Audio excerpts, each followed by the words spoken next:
Les futurs après coronavirus. D'abord, avant de vous expliquer ce qui va se passer après le coronavirus, on va essayer de comprendre ce qui s'était passé avant.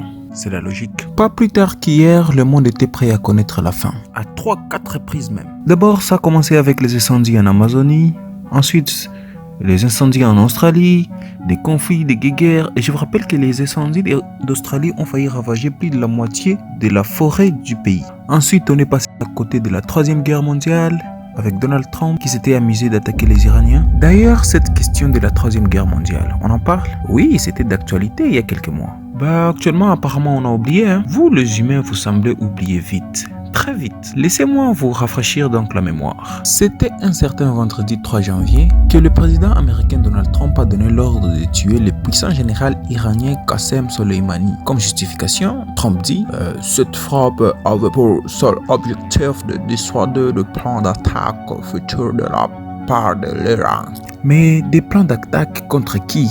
Où? Comment? Pourquoi? Vous n'êtes pas sans savoir que les Iraniens se sont déjà retranchés de l'accord sur la fabrication des armes nucléaires. Je ne vais pas vous expliquer c'est quoi une arme nucléaire, vous connaissez le sujet mieux que moi. Mais pourquoi assassiner un général iranien qui n'a rien fait? Quel plan d'attaque le général avait-il en tête jusqu'à susciter la curiosité du puissant renseignement américain, le Central Intelligence Agency, CIA? Eh bien, c'est ce qu'on va découvrir bientôt. Après cette attaque de Donald Trump, les Iraniens étaient très fâchés. Il s'en est même suivi des rassemblements dans des rues. Beaucoup des Iraniens, je ne sais pas si vous vous rappelez même de ces images, et on voyait la révolte, la colère des Iraniens qui se demandaient comment un autre pays peut venir décider à notre place. Ils étaient nombreux dans la rue à crier vengeance. On pouvait lire sur tous les banderoles vengeance, vengeance, vengeance. Au lendemain de ces funérailles, le président iranien Hassan Rouhani promet à travers un tweet que son pays et les nations libres de la région se vengeront des États-Unis. Mais comment ils le feront? Tout en sachant qu'ils sont libres de fabriquer des armes nucléaires. Vous voyez comment la braise devient chaude petit à petit? Eh bien, il ne s'était pas passé une semaine, on entend parler d'un crash du vol 737, un vol de la compagnie ukrainienne, en provenance des États-Unis, et en son bord, 176 personnes. Et 76 personnes vont tous périr, dont des Américains et des Canadiens à l'intérieur. La vengeance peut commencer. Les médias relaient l'info et annoncent une erreur de frappe de la part de l'armée iranienne. Une erreur? Vous êtes sûr? L'enchaînement des événements ne vous dit rien, vous autres. Vous n'avez rien appris du déterminisme. Après ces crashs, ils vont s'en suivre de bombardements des camps américains en Iran et tout ça. Après, il y aura des enquêtes sur les crashs qui vont se conclure par des tests faits par l'armée iranienne qui aurait touché par erreur un avion en provenance des États-Unis. Une erreur en pleine crise, ça me rend curieux. L'Amérique est en panique et donc faut trouver une solution au plus vite. Car l'histoire les a appris que quand une personne crie « Allahu Akbar !», faut fuir sans regarder derrière. Sinon... Pour éviter la crise, le département de lutte contre le terrorisme se retrouve en réunion. « Cher président, nous sommes en guerre !» Et je sais.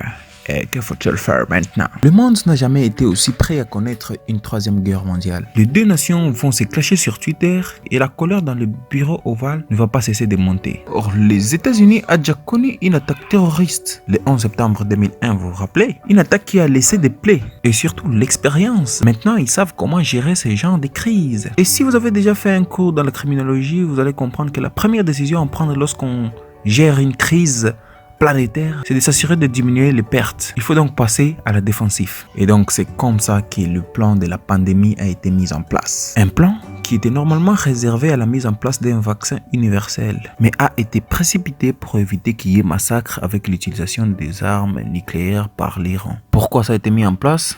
Parce que dans tout conflit, la plus grande arme est de gagner du temps. Gagner du temps, le temps de bien préparer beaucoup de plans. Les plans ABDC, ABCD et FGH. Et c'est ce que l'Amérique a fait. Résultat? Vous ne voyez pas les résultats? Eh bien, actuellement, tu es entre 4 murs et tu n'es pas différent d'un prisonnier. Et dans certains pays même, il est défendu de sortir. Une différence avec une prison? Moi, je ne vois pas. Comme quoi, l'Amérique a vraiment le pouvoir sur tout le monde. Les plans coronavirus étaient les plans parfaits pour éviter un massacre qui était prêt de se produire. Un plan qui devait conduire jusqu'à l'assassinat du président des États-Unis. Alors, maintenant, vous connaissez l'origine du coronavirus. Maintenant qu'on connaît ce qui s'était passé avant, tentons maintenant de connaître ce qui va se passer après Corona. Eh bien, oublions un peu les complots et tout ça. On va maintenant se tourner dans la réalité. Vous le savez très bien, sur cette chaîne, on adore faire des prédictions. Il n'y a rien qui nous amuse comme imaginer le futur en observant des données du présent. Et présentement, on vit une crise sanitaire, qui n'est pas d'ailleurs les premiers. On en a connu beaucoup dans les années passées. Et toutes ces crises nous ont appris beaucoup. Si vous êtes sur YouTube, vous êtes déjà bien informé à propos de tout ça. Alors, qu'est-ce qui va changer après coronavirus? Bien, pour faire ces prédictions, j'ai sélectionné 3 axes importants qui risquent de jouer un rôle majeur dans le futur de l'humanité après cette épidémie. Bien, c'est l'économie. Comme l'histoire est une boucle, après toutes les crises qu'on a connues, il y a eu toujours une récession économique. Cela s'observe bien des années après, en 1918, après la Première Guerre mondiale de 1918 et la grippe espagnole qui s'est suivie en 1918, qui avait tué plus de 50 millions de personnes. Il s'est suivi une croissance économique qui s'était suivie après cette guerre-là. Mais 10 ans après, il y a eu ce qu'on appelle une récession économique, c'est-à-dire que l'économie a chuté. Eh bien, disons que le petit coup de rappel de la nature a donné un petit coup de pied à la machine humaine.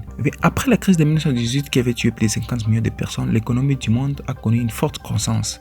À la place de connaître la récession, le monde va connaître une hausse de croissance de productivité. Une hausse de croissance qui s'explique par des grands progrès techniques. Eh bien, ce phénomène risque de se produire encore. Après Corona, il y aura une grande augmentation de la productivité. Beaucoup de business vont se développer car la mécanique humaine oblige que quand on se sent menacé, il faut se protéger.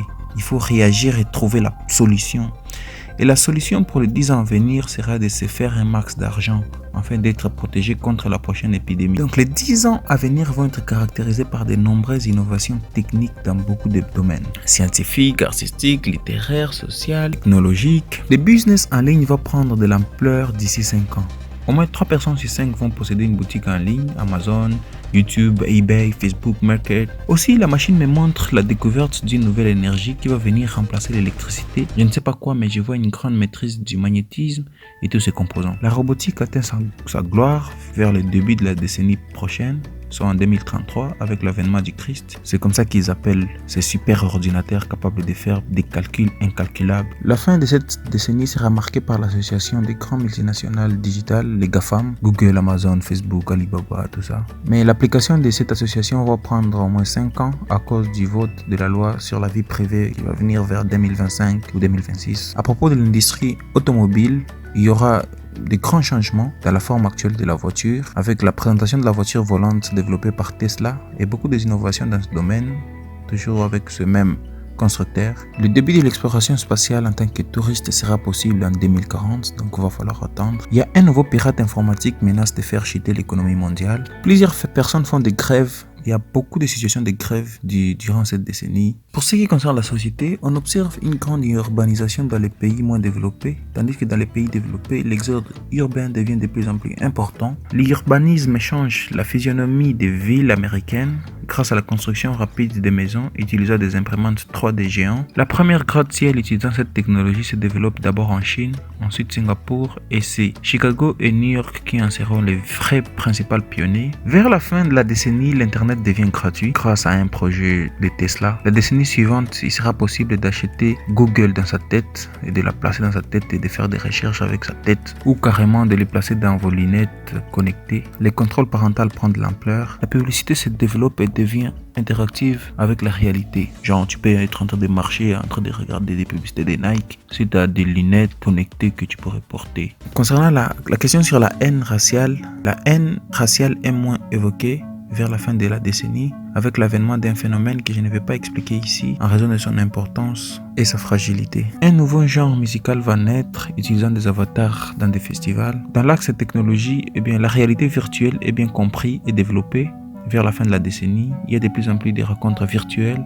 Facebook excelle dans ce domaine. Les hologrammes sont partout, dans les lunettes et même dans la télévision. Tout devient connecté, des chaussures jusqu'aux cheveux. Sur le point cinéma, le cinéma, j'ai vu une nouvelle façon de voir le cinéma. Le cinéma classique va rester, mais un nouveau format vient s'ajouter encore au format habituel, le format de la réalité expérimentale. Un film où le spectateur dispose du contrôle de la vision du film. Il peut se balader dans le film comme il veut moyennant une télécommande. Mais vous vous en doutez bien sûr que je ne vais pas vous révéler beaucoup plus sur ce qui vous attend. Ma machine vient de m'annoncer une anomalie observée suite à l'enchaînement des événements qui vont suivre la lecture de ces informations. La machine me signale un risque de changement de la ligne temporaire, ce qui n'est pas souhaitable pour vous ni pour moi. Je tiens tellement à ce futur que je suis obligé de m'arrêter là. Cependant, si vous êtes intéressé à connaître plus, mettez un commentaire et je vais vous mettre dans la liste de ceux qui vont recevoir les 42 business que vous pouvez commencer à développer maintenant et qui vont vous rendre milliardaire dans 10 ans. Un livre gratuit que je vais mettre bientôt en ligne. En fait, je sors 2 livres bientôt. Un livre philosophique, un livre de e-commerce, de commerce électronique, qui seront disponibles sur Amazon. Et si vous vous demandez pourquoi je fais tout ceci, eh bien, je ne suis qu'un fuseau éclaireur. C'est vous qui m'avez envoyé dans cette ligne pour vous donner ces codes. Vous êtes prévenus. Prenez vos précautions.